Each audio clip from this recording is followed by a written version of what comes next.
I fell down the stairs, I repeated mechanically as the ER nurse examined the angry red marks on my arms. That's what Mom told me to say if anyone asked. The same excuse we've been using for years. My name is Emma, and at 19, I found myself sitting in the emergency room at 3 a.m., soaked to the bone, with second-degree burns hidden under my wet sweater. The events that led me here started just an hour ago, though really, they've been building for years. Sweetie, the nurse said gently, her name tag reading Sarah. I've seen a lot of stair accidents in my 15 years here. These aren't those kinds of marks. She gestured to the distinctive pattern on my skin. These look like... Please, I whispered, cutting her off. Please don't. The truth was, I hadn't fallen down any stairs. I'd been making dinner, trying to be quiet, trying to be perfect, trying not to attract attention. But the pot of boiling water had slipped, splashing my arms. I'd screamed. That was my mistake. Mom had been drinking again. Dad was in one of his moods. My scream set them both off. Ungrateful brat. Mom had screamed, grabbing my burned arm. Can't even cook without making a scene.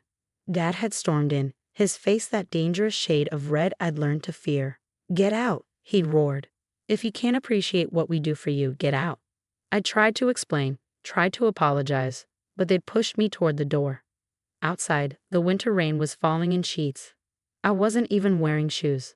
Maybe a night outside will teach you some gratitude, Mom had sneered, slamming the door. I heard the lock click. I stood there, the rain soaking through my clothes, the burns on my arms screaming in pain. I had nowhere to go. No friends nearby. They'd made sure of that. No phone. They'd taken it away last week when I got a B+ in calculus. You don't deserve distractions, they'd said. After wandering for what felt like hours, a police car had spotted me. Officer Martinez took one look at my soaked clothes, bare feet, and the way I was cradling my arms, and drove me straight to the ER. Now, Nurse Sarah was looking at me with those knowing eyes, the kind that saw right through the rehearsed excuses and practiced lies. Emma, she said softly, using my name for the first time, these burns have a distinct pattern. They're consistent with boiling water burns, not falls. And there are older marks too, here and here. She pointed to faded scars I'd stopped noticing years ago. I stared at the floor, counting the tiles. 1, 2, 3. Maybe if I counted them all, this moment would pass. Maybe if I stayed quiet enough, everything would go back to normal. Normal wasn't good, but at least I understood it. Your parents did this, didn't they? Her voice was gentle but firm. I kept counting tiles. 4, 5, 6. They locked you out in the rain with untreated burns. 7, 8. The tiles blurred as tears filled my eyes. Emma, look at me. Nurse Sarah's voice was kind but insistent. I need to document these injuries. Officer Martinez is waiting outside. He needs to take your statement. They're my parents, I whispered, finally looking up. They don't mean to. They just get angry sometimes. And I'm not perfect. I make mistakes. I'm not grateful enough. I'm not. Stop, Sarah interrupted, her eyes fierce. Nothing you could do would make you deserve this. Nothing. That's when I broke. Years of carefully constructed excuses, of protecting them, of believing I deserved it. It all came crashing down. The sobs came from somewhere deep inside, somewhere I'd locked away long ago. Sarah held me as I cried, careful to avoid the burns she just dressed. When I finally quieted, she spoke again. I'm going to tell you something important, Emma. What they did, what they've been doing, it's not just wrong. It's criminal. Those aren't accidents. Those aren't falls downstairs. Those are deliberate injuries inflicted by people who should have protected you. I started to shake my head, but she continued. And you're not going back there. Not tonight, not ever, unless you choose to. But first, we're going to document everything. Every mark, every scar, every accident. Then Officer Martinez is going to take your statement. And then we're going to make sure you're safe. For the first time that night, I felt something other than fear or pain. It was small, barely a flicker, but it was there. Hope. The next few hours passed in a blur of photographs, questions, and medical examinations. Officer Martinez documented every scar, every mark, while Nurse Sarah gently explained each injury to him in clinical terms that somehow made it all feel more real. Multiple contusions in various stages of healing, circular burns consistent with cigarette marks, defensive wounds on forearms. Each description was like a key unlocking memories I'd tried to forget. The time Mom had caught me talking to a boy at school. The night Dad lost at poker. The day I'd gotten an A instead of an A. As dawn broke, Detective Lisa Chen arrived. She had kind eyes but a no-nonsense demeanor that somehow made me feel safer.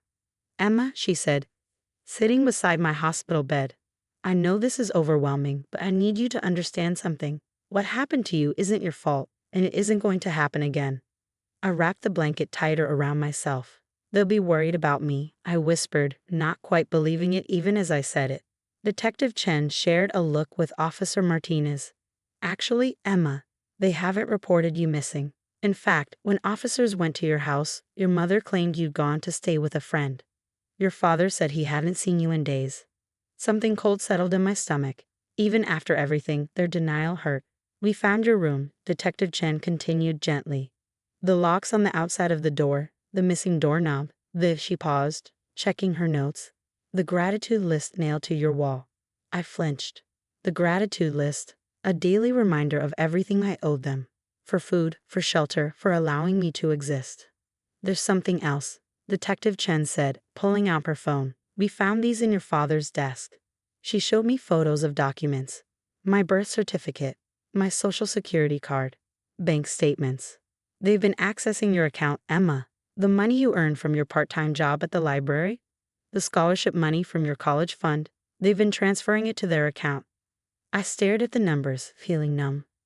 3 years of shelving books, tutoring kids, saving every penny, all gone. "That's okay," I said automatically. "They needed it. For bills, and no." Nurse Sarah interrupted firmly. She hadn't left my side all night. "It's not okay. None of this is okay." Detective Chen nodded. "We're pressing charges: financial abuse, physical abuse, negligence, endangerment. But right now, we need to focus on keeping you safe." "Where will I go?" The question came out small, frightened.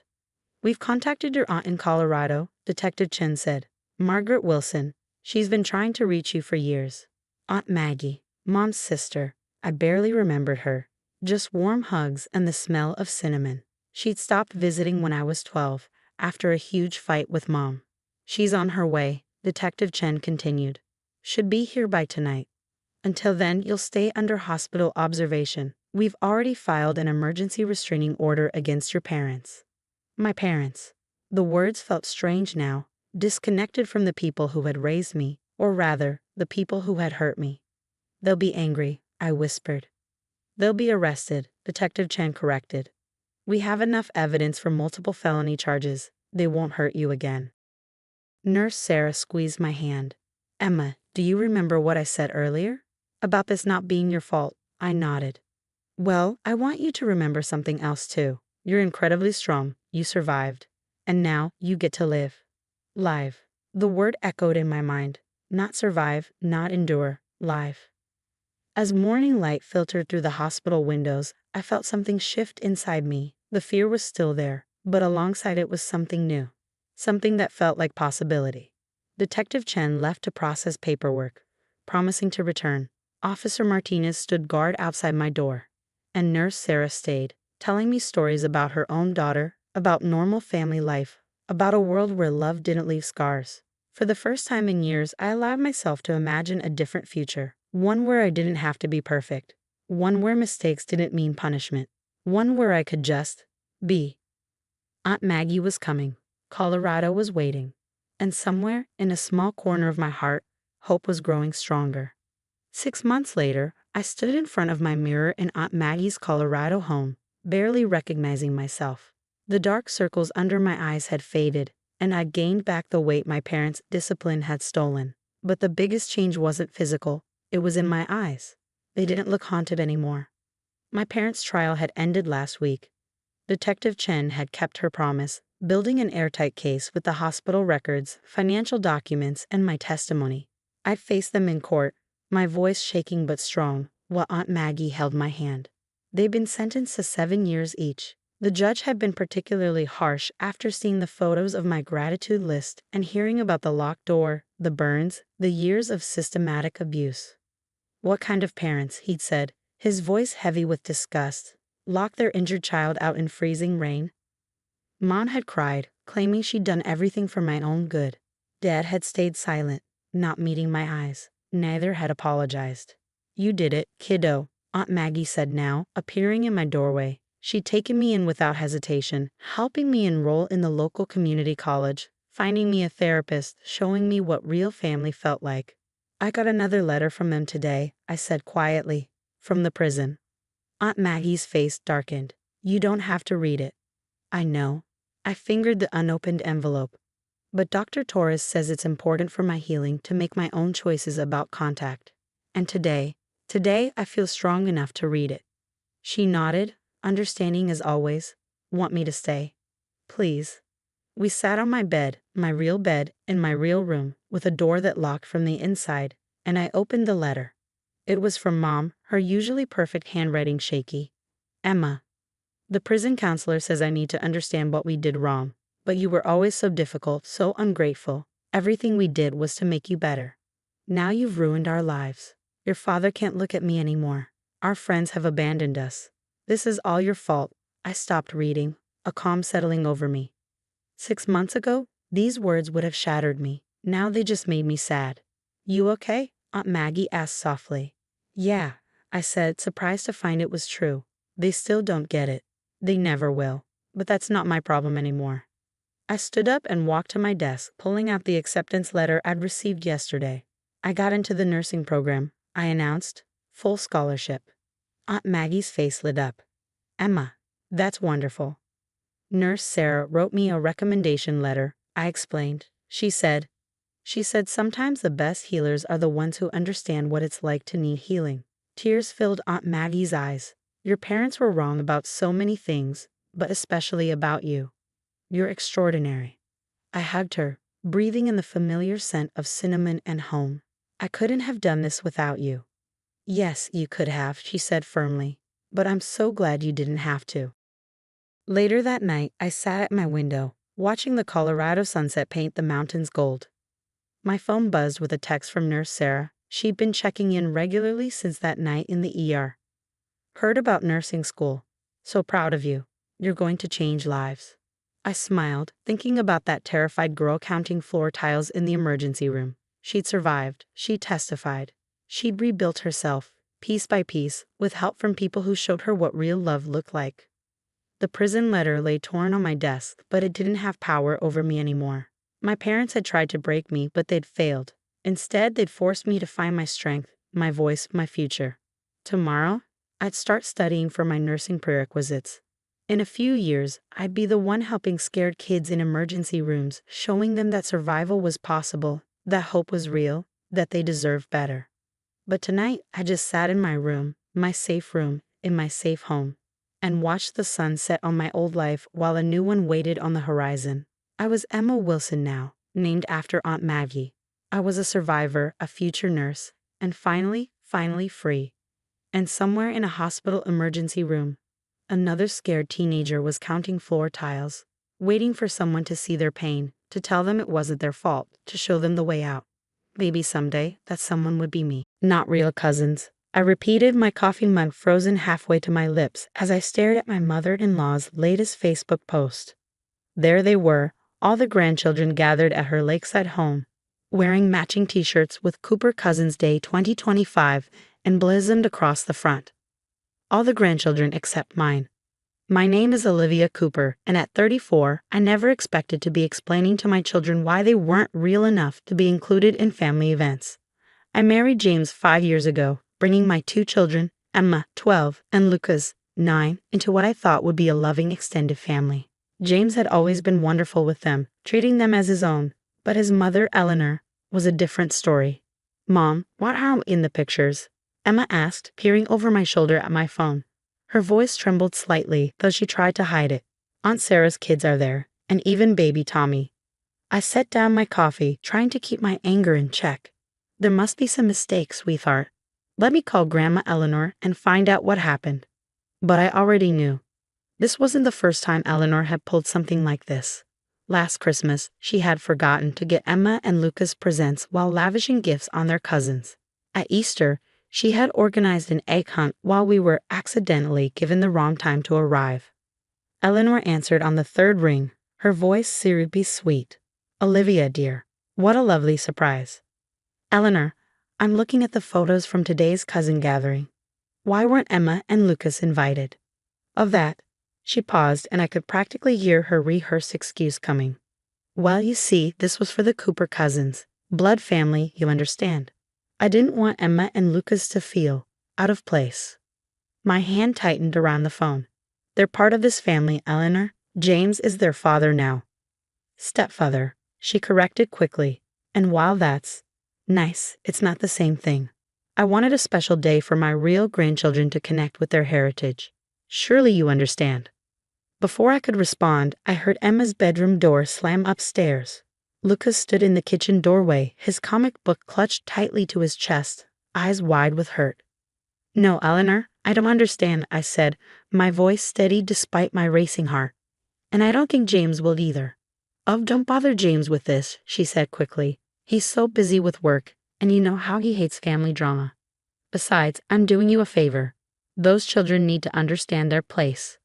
Their place? I cut her off. Their place is with their family. All of it. She sighed dramatically. Olivia, dear, you're being oversensitive. I have boxes of old Cooper family photos I'm showing the children today. Family history, legacy. These things matter. That's when something clicked. Family photos, legacy. I remembered James mentioning boxes in Eleanor's attic, albums his grandmother had kept, including photos from when his father was young. Photos that might tell a very different story about the precious Cooper family legacy. You're right, Eleanor, I said, my voice suddenly calm. These things do matter. Which is why I think it's time everyone saw all the family photos, including the ones from Grandma Rose's collection. There was a long pause on the other end of the line. What are you talking about? Oh, you know the ones, from when Robert first came into the family, before the adoption papers were finalized. Another pause, longer this time.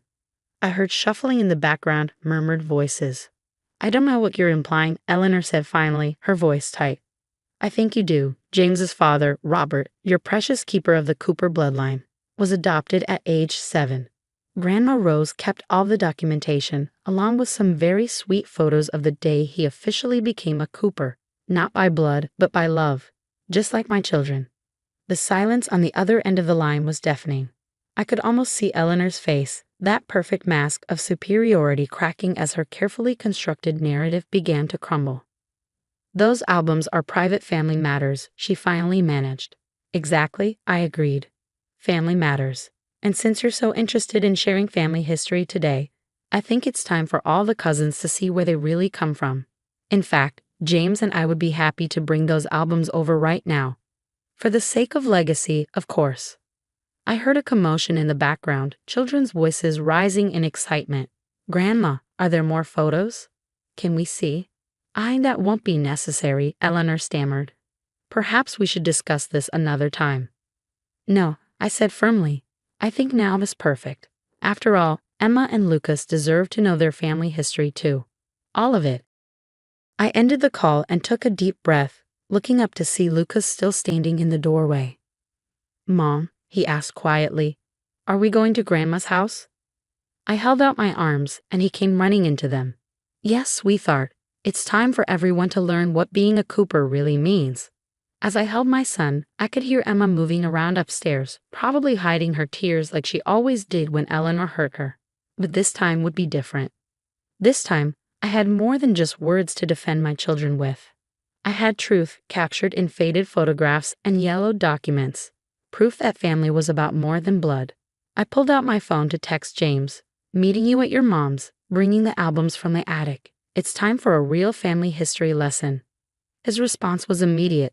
On my way, Mom's gone too far this time. I smiled, gathering my keys and calling up to Emma. Sometimes the best way to fight exclusion isn't with anger, but with evidence. And I had a feeling this special Cousin's Day was about to become truly special, just not in the way Eleanor had planned. The drive to Eleanor's lakeside home felt longer than usual, the box of old albums sitting heavily in the backseat between Emma and Lucas.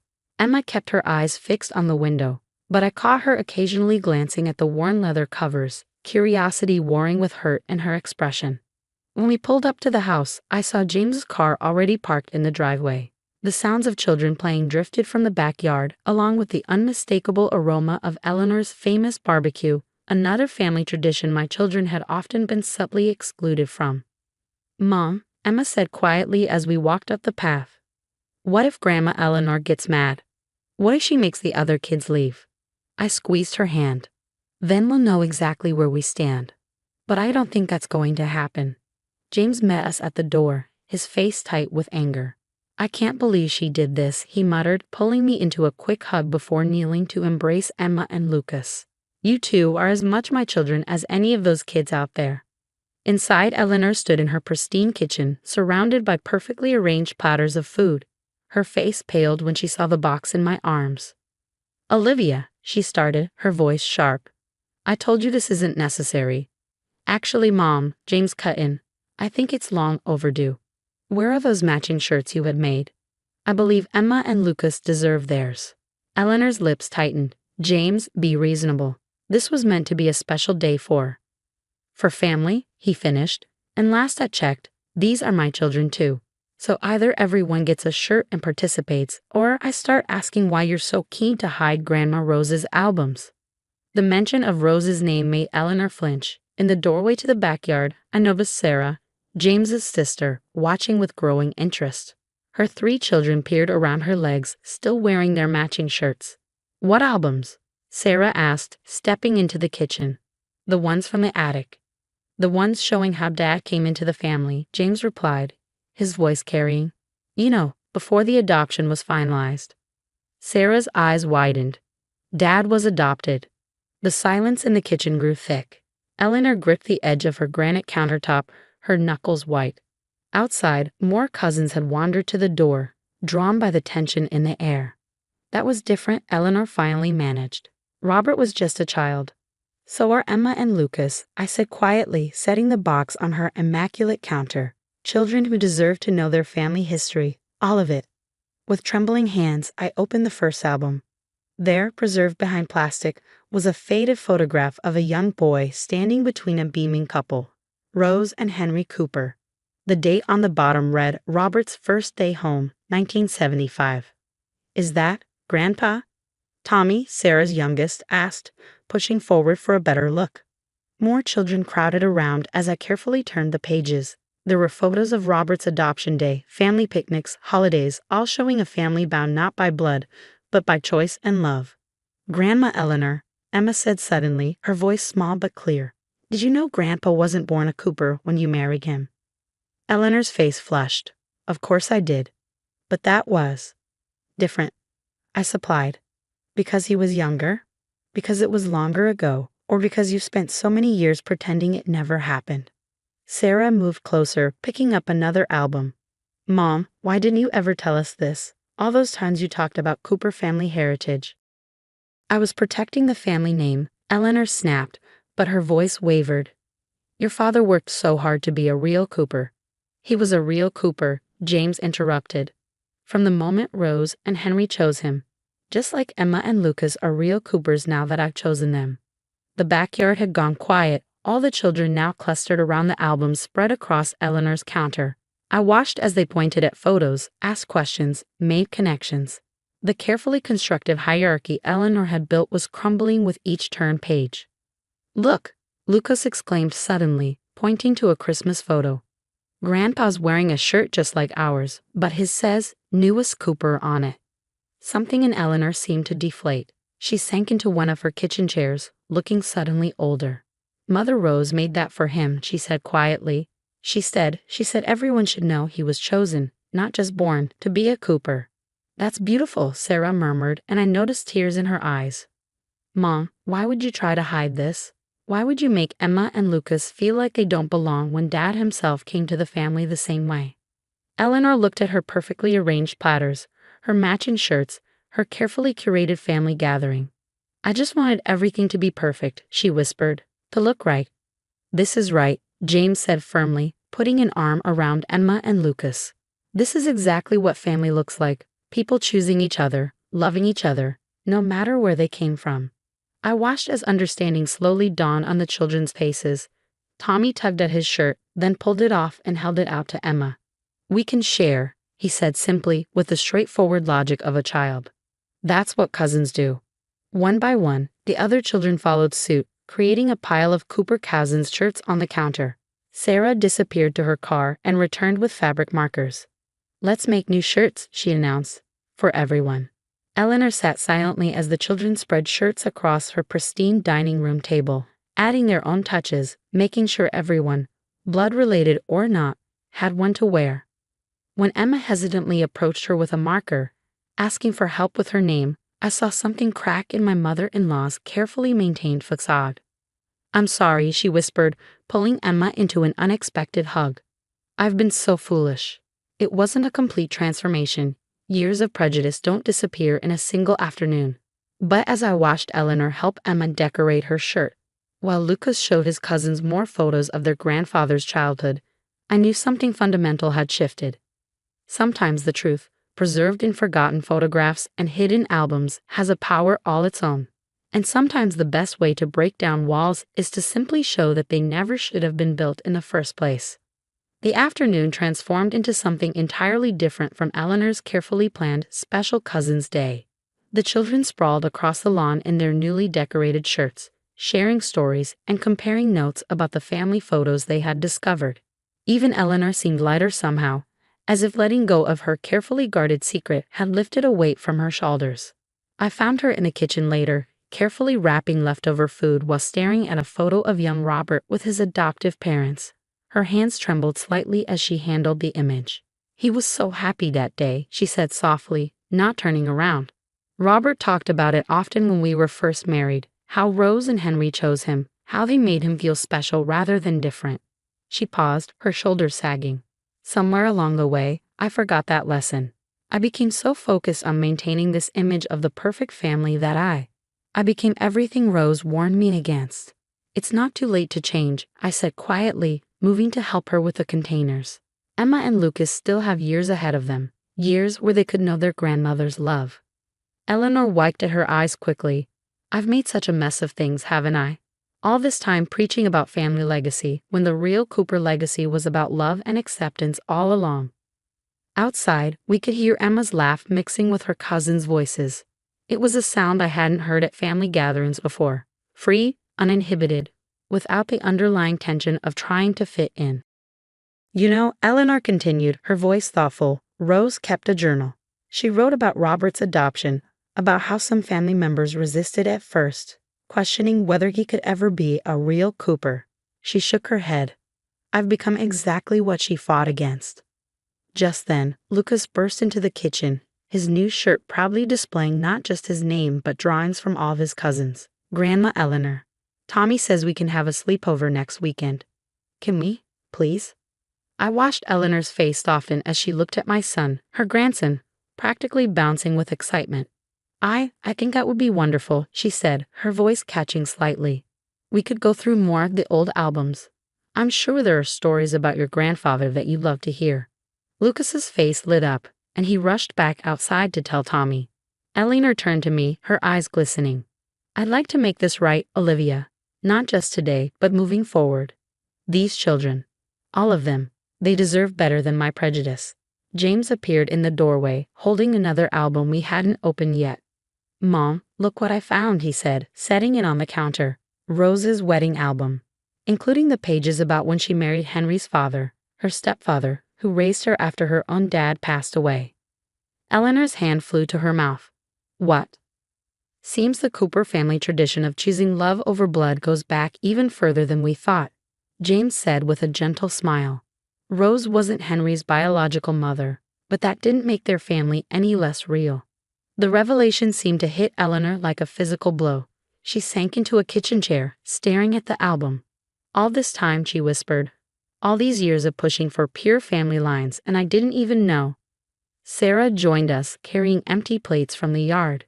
"Mom, the kids want to make this a monthly thing, Cooper Cousins Day. But they want to do it right this time, everyone included, no exceptions."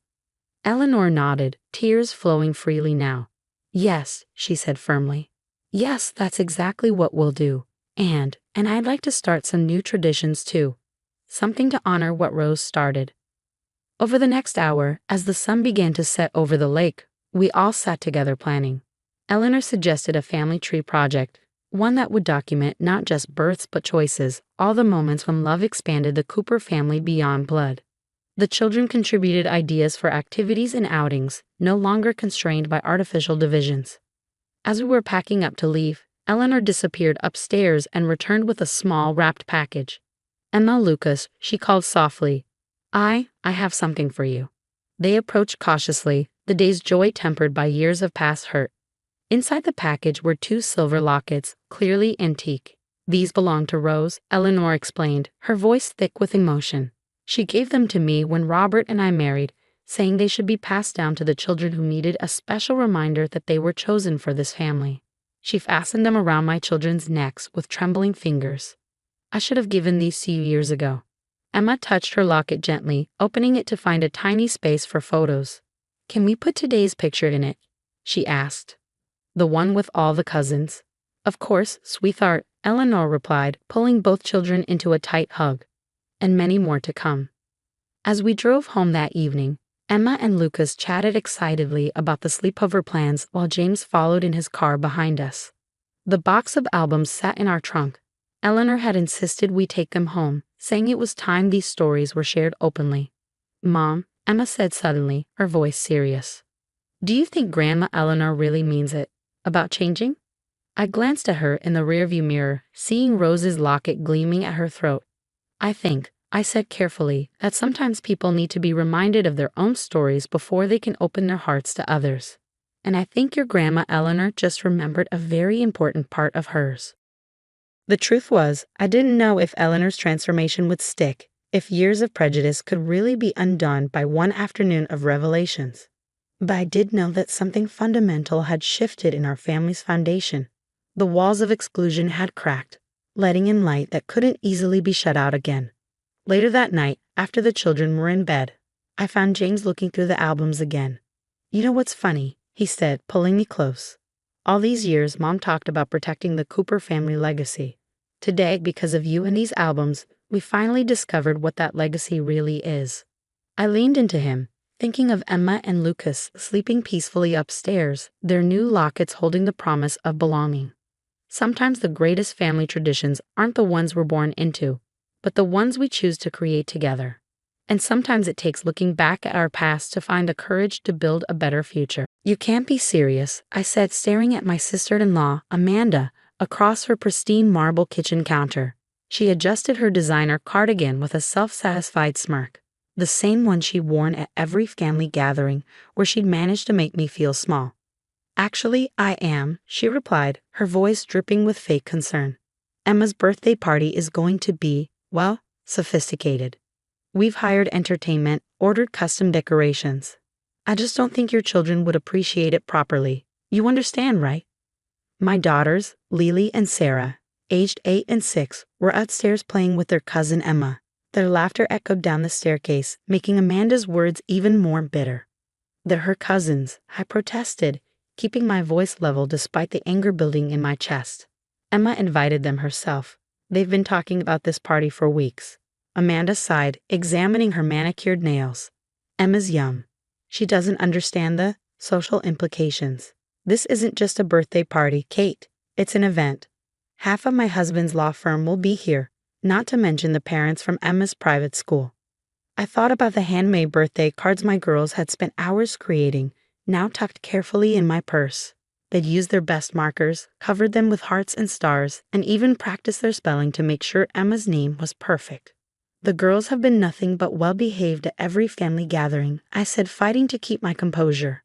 "They're not some unruly—" "Oh, please," Amanda cut me off with a wave of her hand. "Need I remind you about Thanksgiving, when they got excited and knocked over the appetizer table? That was an accident. They apologized and helped clean up. And Christmas, when they couldn't sit still during the family photo session. They're children, Amanda. Normal, active children." "While this party isn't for normal children," she said, emphasizing the word like it was something distasteful, "it's for well-behaved ones, the kind who understand proper etiquette." Just then, Emma came bounding down the stairs, my girls right behind her. All three had bright smiles on their faces, completely unaware of the tension below. Aunt Kate, Emma exclaimed, rushing over to hug me. Are Lily and Sarah coming to my party? I want to show them the bounce house we're getting. Amanda's smile turned sharp. Actually, sweetie, we need to talk about that. Aunt Kate was just telling me the girls can't make it. They have other plans. The look of disappointment on my daughter's faces made my heart ache. Lily, always the more sensitive one, immediately looked down at her shoes. Sarah's lower lip trembled slightly. But Mom, Emma protested, you said I could invite whoever I wanted. Plans change, darling, Amanda said smoothly. Now, why don't you go show the girls out? Mommy needs to finish the party arrangements. As my daughters gathered their things, Emma trailing behind them with confusion written all over her face, Amanda's smirk returned. Don't take it personally, Kate. Some children just aren't ready for certain social situations. Maybe next year, if they've improved. I wanted to argue, to point out the cruelty of her actions, but I wouldn't give her the satisfaction. Instead, I smiled, a calm, knowing smile that made her smirk falter slightly. You're right, Amanda, I said, my voice steady. Some people just aren't ready for certain situations. Thank you for making that so clear. She blinked, clearly thrown by my composed response. She'd expected tears, anger, or pleading, anything but this quiet confidence. As we walked to the car, I heard Sarah sniffle. Mommy, why can't we go to Emma's party? Did we do something wrong? I knelt down, pulling both my girls close. No, sweethearts. You didn't do anything wrong. Sometimes adults make decisions that aren't fair, but that's about them, not you. But we made cards and everything, Lily whispered, pulling the carefully crafted birthday cards from my purse. I know, baby, and they're beautiful. Tell you what, why don't we have our own special day next weekend? We can do anything you want. Their faces brightened slightly, but I could still see the hurt in their eyes. As we drove home, I thought about the envelope sitting on my desk, the one I'd been waiting for the right moment to share. Maybe that moment had just arrived. Looking in the rearview mirror at my precious girls, I felt a surge of protective pride. Amanda thought she'd won, that she'd put us in our place. But she had no idea what was coming.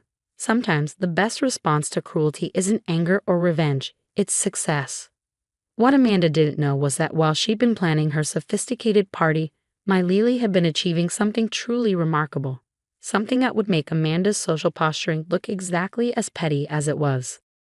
I watched my daughters whisper and giggle in the backseat, their resilience already showing through the disappointment, and smiled. Next week would be interesting indeed. The following week passed in a blur of activity. I kept Lily's news quiet even as we went through our usual family routines. Every time my phone buzzed with a message from Amanda, always something passive-aggressive about how sorry she was that we couldn't attend Emma's exclusive celebration, I felt a quiet sense of anticipation growing. On Friday afternoon, I picked up the girls from school earlier than usual. Lily clutched her backpack tightly, practically bouncing with excitement. Can I wear my special dress, Mom? She asked as we drove home. The blue one Grandma gave me. Of course, sweetie. This is your big day. Sarah piped up from the backseat. Can I dress up too? I want to look pretty for Lily's thing. Absolutely. I smiled at them in the rearview mirror. We're all getting dressed up today. As we got ready at home, my phone kept lighting up with notifications. Amanda had been posting a steady stream of photos showcasing her elaborate party preparations, crystal champagne flutes for the adults, custom-made party favors, and an ice sculpture that probably cost more than my monthly mortgage payment. Look how tasteful everything is, she'd captioned one photo. This is what a proper children's party looks like. I put my phone away and focused on helping Lily with her hair. She sat perfectly still as I wove small braids into her honey blonde hair, adding tiny blue ribbons that matched her dress. Are you nervous, baby? I asked, catching her eye in the mirror. She shook her head, then paused. Maybe a little. What if Aunt Amanda is right? What if I'm not proper enough? My hands stilled. Look at me, Lily. I turned her chair so we were face to face. Your Aunt Amanda doesn't determine your worth. What you've accomplished, that's all you, and it's amazing. The doorbell rang, and Sarah raced to answer it. Grandma's here, she shouted. My mother-in-law, Helen, swept in wearing an elegant navy dress, her silver hair perfectly styled. Unlike her daughter Amanda, Helen had always treated my girls with genuine love and affection. There's my star, she exclaimed, hugging Lily. Are you ready for your big moment? Lily nodded, her confidence returning. Helen had been instrumental in encouraging Lily's talent, spending countless hours with her when others might have dismissed her efforts as childish or unimportant. As we drove to the venue, I received another text, this time from my husband. Mark, everything's set up. You won't believe who showed up. The local arts center was already bustling with activity when we arrived. Families streamed through the doors, many holding bouquets of flowers. My heart swelled with pride as we walked inside. The lobby was transformed, with spotlights illuminating dozens of paintings and drawings arranged on elegant display stands. In the center, a large banner proclaimed, Young Artists Achievement Awards, celebrating tomorrow's masters. Lily's grip on my hand tightened as we approached the main gallery. Through the glass doors, I could see a crowd gathering, including several familiar faces. And there, standing near the entrance with identical shocked expressions, were Amanda and her husband James. What are they doing here? Sarah whispered. Helen smiled knowingly. James is on the Arts Center's board of directors. They're required to attend major events. I might have forgotten to mention whose work was being featured today. Amanda's face when she spotted us was priceless. She was wearing what had to be an expensive new dress, clearly intended for her daughter's party later that day. But for once, she didn't look confident or superior. She looked completely thrown off balance. Kate? What are you? She trailed off as her eyes landed on Lily in her beautiful blue dress, then darted to the exhibition program in her hands. Before she could say anything else, the center's director stepped up to the microphone. Ladies and gentlemen, welcome to this year's Young Artists Achievement Awards. We're here to celebrate extraordinary talent, and this year, we have something truly special. For the first time in our program's history, our featured artist is just 8 years old. The crowd murmured in appreciation. Amanda's eyes widened as realization began to dawn. Please help me welcome our youngest ever recipient of the Rising Star Award, and the creator of the remarkable collection you see before you, Lily Mitchell. The applause was thunderous. Lily, my beautiful, talented, unruly daughter, walked up to the podium with perfect poise. She needed a small step stool to reach the microphone, but her voice was clear and confident as she thanked everyone for coming. As Lily spoke about her art and what inspired her, I watched Amanda's face cycle through various expressions: shock, disbelief, and finally, something that looked almost like shame. Her perfectly planned party, with its ice sculptures and champagne flutes, suddenly seemed very small compared to this moment. The director guided everyone through the exhibition, stopping at each of Lily's pieces to discuss her technique and vision. For an 8-year-old to show this level of talent was remarkable, he explained. Her understanding of color, composition, and emotional depth was extraordinary. I fell behind the group slightly and found myself standing next to Amanda. For once, she seemed at a loss for words. I had no idea, she finally managed. Why didn't you tell me Lily could? Would it have made a difference? I asked quietly. Would you have seen her differently if you'd known? Or would she still have been too rowdy for your perfect party? She flushed, watching as Lily expertly answered questions from art critics and local media. My daughter was in her element, her passion for art shining through every word and gesture. The party, Amanda started, then stopped. I should have. I smiled, gentle but firm. Yes, you should have. But this isn't about your party anymore, Amanda. This is about Lily, and if you'll excuse me, I need to go congratulate my daughter on her extraordinary achievement. As I walked away, I heard Helen say to her daughter, Sometimes, Amanda, the most well-behaved children are the ones you never bothered to understand. The exhibition lasted well into the afternoon, with Lily receiving numerous accolades from art critics and collectors alike. Several of her pieces were marked for inclusion in upcoming youth exhibitions at prestigious galleries. All the while, Amanda hovered at the edges of the crowd, her perfectly planned party schedule clearly forgotten. As Lily finished her final interview with a local arts reporter, Emma burst through the gallery doors, still wearing her party dress. Lily, Sarah, she cried out, running toward her cousins. Why didn't anyone tell me? This is so amazing. Behind her, James followed, looking slightly harried. She insisted on coming, he explained. Wouldn't start her party until we brought her here. Emma was already dragging her cousins around the exhibition, demanding to hear the story behind each painting. This is way better than some boring old party, she announced loudly, making several adults hide their smiles. Amanda appeared at James's side, her carefully maintained composure slipping. "Emma, honey, our guests are waiting. Can't Lily and Sarah come to the party now?" Emma pleaded. "Please? Lily's like a famous artist. Everyone would want to meet her." The irony of the moment wasn't lost on anyone. Amanda's face flushed as she realized how many people were watching this exchange. I stepped forward, saving her from having to respond. "That's sweet of you, Emma, but Lily has interviews scheduled with 2 more galleries this evening. Being an artist comes with responsibilities."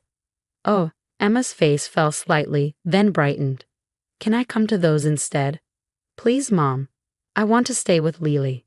Amanda looked from her daughter's pleading face to Lily's artwork and then back to me. Something in her expression shifted, as if she were seeing us, really seeing us, for the first time. "The party can wait," she said quietly, "or maybe we could move it here? If that's allowed." She glanced at me uncertainly. Helen stepped in smoothly. "I'm sure the Art Center would be happy to host a celebration for both our talented girls. After all, families should support each other, shouldn't they, Amanda?" The pointed comment wasn't lost on my sister-in-law. She nodded, looking genuinely contrite for perhaps the first time since I'd known her. Within an hour, Amanda's elaborate party had been relocated to the Art Center's elegant reception area. The ice sculpture looked oddly at home among Lily's paintings, and the children, all of them, rowdy or not, played together while the adults admired the artwork. Later, as the evening wound down, Amanda approached me while I was helping Lily carefully pack up some of her pieces. "Kate," she began, then stopped, seemingly struggling with her words. I was wrong. About so many things." I continued wrapping Lily's paintings, letting her find her way to what she needed to say. "I spent so much time trying to create perfect moments," she continued, "that I missed the real ones happening right in front of me. Your girls, they're extraordinary.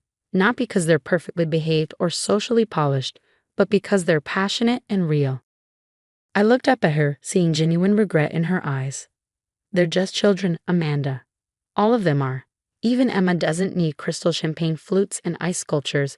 She just wants to be with her cousins." Amanda watched as Emma, Lily, and Sarah huddled together over Lily's sketchbook, giggling as she drew quick caricatures of the party guests. "Do you think?" She hesitated. "Do you think Lily might give Emma art lessons? She's been begging for them, and after seeing Lily today." I smiled, remembering all the times Amanda had dismissed my daughter's interests as unimportant. "I'm sure she'd love to. Though I should warn you, art can get messy. There might be spills, scattered supplies." "Maybe that wouldn't be the worst thing," Amanda admitted. "Our house could use a little life in it." As we drove home that night, both girls sleepy but happy in the backseat, I thought about how differently the day had turned out from what any of us had expected. Sometimes the best revenge isn't about getting even. It's about rising above and showing people what they refused to see. "Mom?" Lily's tired voice came from the back. "Did you see Aunt Amanda's face when that art dealer wanted to buy my sunset painting?" I chuckled. "I did, sweetheart. I did. Do you think she'll let Emma come paint with me now?" I said carefully, "your Aunt Amanda learned something important today.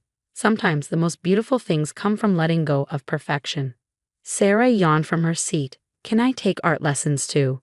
"Of course you can, baby. You can be anything you want to be. Both of you can. Don't ever let anyone tell you differently." In the rearview mirror, I caught one last glimpse of the Art Center, its lights still glowing warmly in the evening darkness. It stood as a testament to what children can achieve when they're allowed to be themselves, messiness and all. And if Amanda's perfect house got a little paint on its pristine walls in the coming months, well, that would just add character. "Mommy, can I have the blue crayon?" Emily whispered, tugging gently at my sleeve. I smiled, reaching into my purse for our restaurant activity kit, a special collection of quiet toys and coloring supplies I always carried to keep my kids entertained during family dinners. My name is Olivia, and at 35, I've mastered the art of dining out with 3 well-behaved children. Emily, 7, was carefully coloring her kids' menu, while Max, 5, was solving a puzzle book. Even little Sophie, 3, was quietly arranging her stuffed animals on her booster seat. That's why my sister-in-law Amanda's shrill voice caught me completely off guard. "Oh my God, not the crayons again. This is Bella Luna, not some chain restaurant. She rolled her eyes dramatically, adjusting her designer dress. Can't you control your children for one evening? I took a deep breath, maintaining my composure. They're being perfectly quiet, Amanda.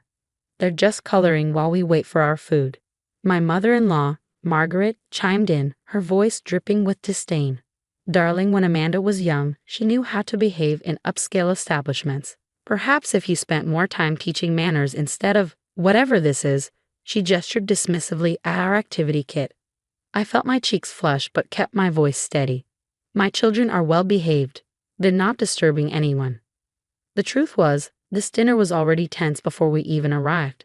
It was supposed to be a celebration of my father-in-law's retirement, but like every family gathering since I'd lost James 2 years ago, it felt more like an endurance test. My late husband's family had always been particular, but without him here to run interference, their judgment had become increasingly harsh. Well, Amanda sniffed, checking her reflection in her phone camera. When Thomas and I have children, they'll know better than to turn fine dining into a daycare center. Just then, Sophie accidentally knocked over her water glass. It didn't spill on anyone, just a small puddle on our own table, but Amanda leaped up as if she'd been scalded. That's it, she screeched, drawing attention from nearby tables. I can't take this anymore. You and your unruly children need to leave. Now. Emily's lower lip trembled as she carefully put down her crayon. Max clutched his puzzle book to his chest, and Sophie's eyes filled with tears. Amanda, lower your voice, I said firmly, reaching for napkins to clean up the small spill.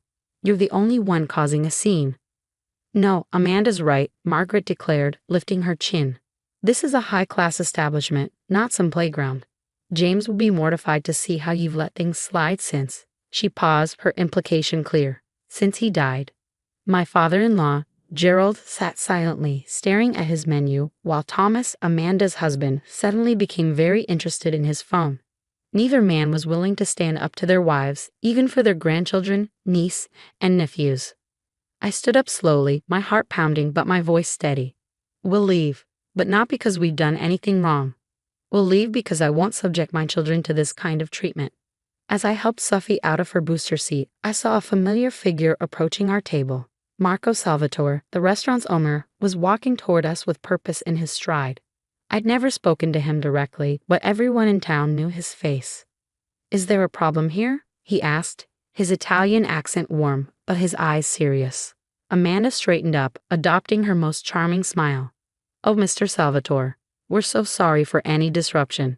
We were just explaining to my sister-in-law that this isn't really an appropriate place for small children. Marco's expression shifted as he looked at my kids, then back at Amanda. Not appropriate? That's interesting, considering these children have been here many times before. Margaret's perfectly penciled eyebrows shot up. That's impossible. We're regulars here, and we've never seen them. No, Marco agreed, you wouldn't have. They usually come for lunch with their father. He turned to me, his eyes softening. You must be Olivia. James spoke of you often.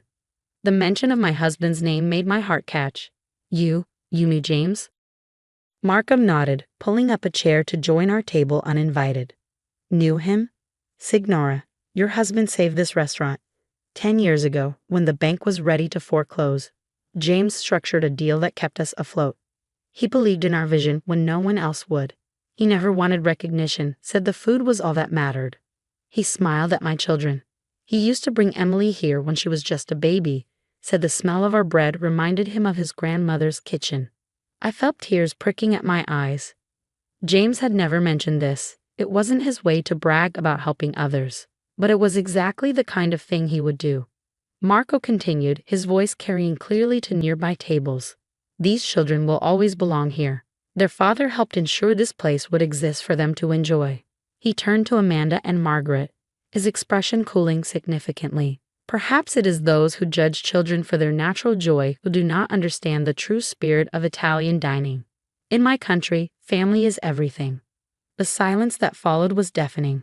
Amanda's face had turned an interesting shade of red, while Margaret seemed to be having trouble maintaining her usual superior expression. Marco turned back to us, smiling warmly. Now, I believe it's time for the special dessert course. Emily, would you like to help me in the kitchen? Your father told me you love to bake. Emily's face lit up as she looked at me for permission. I nodded, watching as Marco took her small hand and led her toward the kitchen, Max and Sophie following excitedly behind. Left at the table with my in-laws, I felt a strange sense of peace. You know, I said quietly, James always said this place felt like home. Now I understand why. The atmosphere at our table shifted dramatically after Marco's revelation.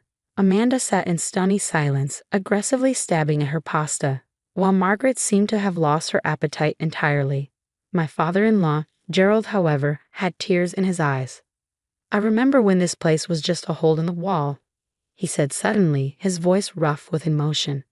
James used to bring takeout from here every Sunday when he was working late on their refinancing deal. He said the owner reminded him of his grandfather. It was the most Gerald had spoken about James since the funeral. Just then, my children returned from the kitchen, their faces glowing with excitement and dusted with a bit of flour. "Mommy," Max exclaimed, trying to keep his voice at what he called his inside level despite his enthusiasm. "Mr. Marco showed us how to make cannoli, and he has pictures of Daddy on his wall." Sophie nodded vigorously, clutching a small paper bag. "He gave us cookies, special ones." Emily, ever observant at 7, looked between the adults at the table before adding quietly, "There's a plaque in the kitchen with Daddy's name on it. Mr. Marco says he was a hero." I watched as Margaret's perfectly composed facade cracked slightly. She'd spent 2 years trying to dictate how we should remember James, how we should behave, how we should grieve. But here, in this restaurant she'd tried to make us leave, was a piece of him we'd never known about. Marco returned to our table, carrying a tray of desserts that hadn't been on the menu. These were James's favorites, he said, setting them down. He would order them every time he came in for our Friday lunch meetings. "Friday lunches?" I asked, surprised. "But he always said he had client meetings on Fridays." Marco smiled knowingly. He did. But he also made time to help me with the books, teach me about business loans, show me how to make the restaurant more profitable. He said everyone deserves a chance to build something lasting for their family. He looked pointedly at Amanda and Margaret. All families. Amanda shifted uncomfortably in her seat. I didn't know James was involved with this place." "There's a lot you didn't know about my son," Gerald said suddenly, his voice stronger now. "He didn't just work at the bank, Amanda. He built relationships. He helped people." He turned to me, his eyes wet. "Olivia, I'm sorry. We've been so wrapped up in maintaining appearances, we forgot what James really valued." Margaret started to say something, but Gerald held up his hand, silencing her for perhaps the first time in their marriage.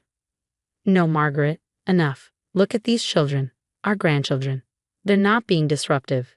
They're being curious, engaged just like their father was." Marco nodded approvingly before being called away to another table.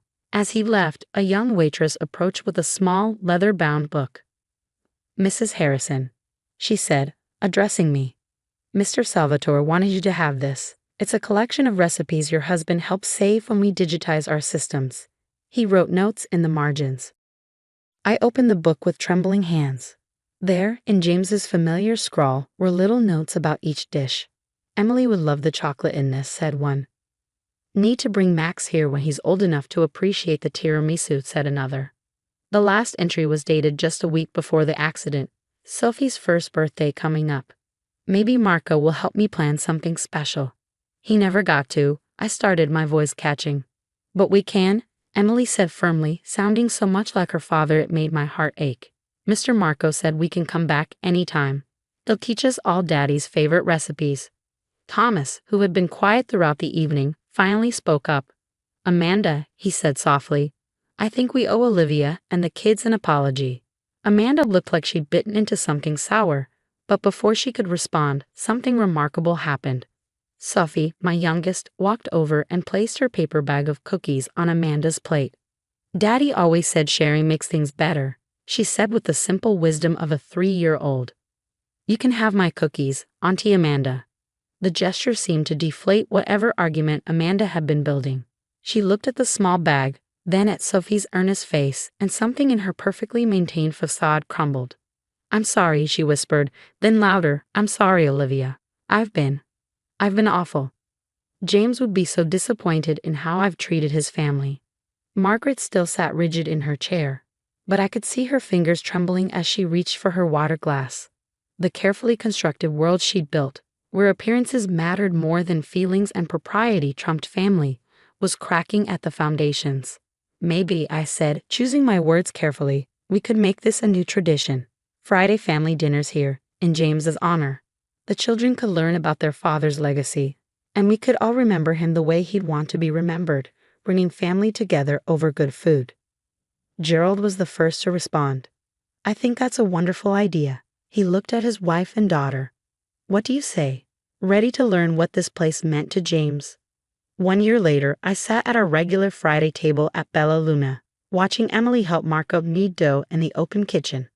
Max was carefully setting the table, with Sophie trailing behind him, placing the special children's menus James had apparently helped design years ago.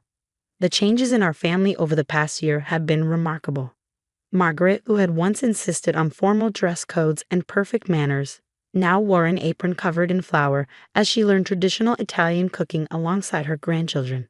Her perfectly manicured nails were often dusted with ingredients, and she seemed younger, somehow lighter.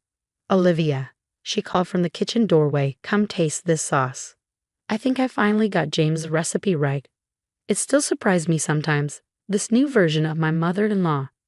After that first revealing night, she had thrown herself into learning everything about James's connection to Bella Luna. Each discovered detail seemed to crack her rigid exterior a little more, until the real person underneath began to emerge. Amanda had changed too. Her designer dresses were still present at our family dinners, but now they were often protected by one of Marco's spare aprons as she learned the art of pasta making. Her pregnancy announcement 3 months ago had come with a humble request. She wanted her child to grow up knowing this side of their Uncle James. The sauce is perfect, I told Margaret, tasting the spoonful she offered, just like James used to describe it. Gerald appeared with Marco, both carrying old photographs they had discovered in the restaurant's archives. Look what we found, Gerald said excitedly. James's first meeting here, when he was just starting at the bank. Marco kept everything. The photo showed a younger James, his tie loosened, sitting at what was now our regular table with a much younger Marco. They were both laughing at something, plates of food scattered between stacks of papers. He saw something special here, Marco said, his accent still strong but his English much improved after a year of teaching cooking classes to our family. Not just good food but heart. Family. He understood that's what makes a restaurant truly great. Sophie climbed into my lap, her small fingers tracing the image of her father's face. Daddy's laughing, she said simply. He was always laughing here, Marco confirmed. Even during the hard times when we were close to losing everything, he would say, Marco, as long as there's good food and family, there's hope. Thomas walked in then, carrying a large gift-wrapped package. Found it, he announced. The sign company finally finished it. We gathered around as he unwrapped the present, a beautifully hand-carved wooden sign that would hang in the restaurant's entrance. It read, In memory of James Harrison, who believed in good food, strong coffee, and the power of family. His legacy lives on in every meal shared here. It's perfect, I whispered, feeling the familiar mix of joy and sadness that came with these discoveries about James. Marco beamed with pride. Now everyone who comes here will know his story. And speaking of stories, he waved to his daughter, Maria, who brought out a leather-bound book we had all grown familiar with over the past year. It was our family recipe book, started with James' original notes but now filled with our own additions. Emily's first successful batch of marinara sauce. Max's creative pizza toppings that had actually turned out delicious, Sophie's special way of arranging the antipasto platter. Even Amanda had contributed, combining her flair for presentation with traditional recipes. Time to add another one, Marco announced. Margaret's perfected sauce recipe deserves a page. As we gathered around the book, I couldn't help but marvel at how much had changed. A year ago, this family had been fractured by grief and rigid expectations. Now, here we were, flour-dusted and laughing, united by James's hidden legacy. You know, Gerald said, putting his arm around Margaret, James would love this. Not just the cooking and the food, but this, all of us together, making new memories while honoring the old ones. Margaret wiped a tear with the corner of her apron. He always knew better than us, didn't he? About what really matters. I looked around at our transformed family, Emily proudly showing Marco her perfected dough kneading technique, Max and Sophie decorating cookies with Amanda, Thomas photographing every moment. The formal dinners and stiff conversations have been replaced by something real, something warm. To James, Marco said, raising a glass of wine, who gave us more than just financial advice, he gave us the recipe for bringing family together. We all raised our glasses, even the children with their special juice cups, and I felt James's presence stronger than ever. Not in the formal family portraits Margaret used to insist on, or in the rigid rules of behavior Amanda used to enforce, but in the laughter, the messy aprons, the imperfect but love-filled attempts at recreating his favorite dishes. This was his true legacy, not just saving a restaurant, but creating a place where his children would always belong, where his family would learn to break bread and barriers together, where love mattered more than appearances. And as I watched Sophie attempt to teach Margaret the proper way to twirl spaghetti, like Daddy showed me in heaven, Nana, I knew that sometimes the most precious gifts are discovered in the most unexpected moments, even when they start with someone trying to throw you out of a restaurant.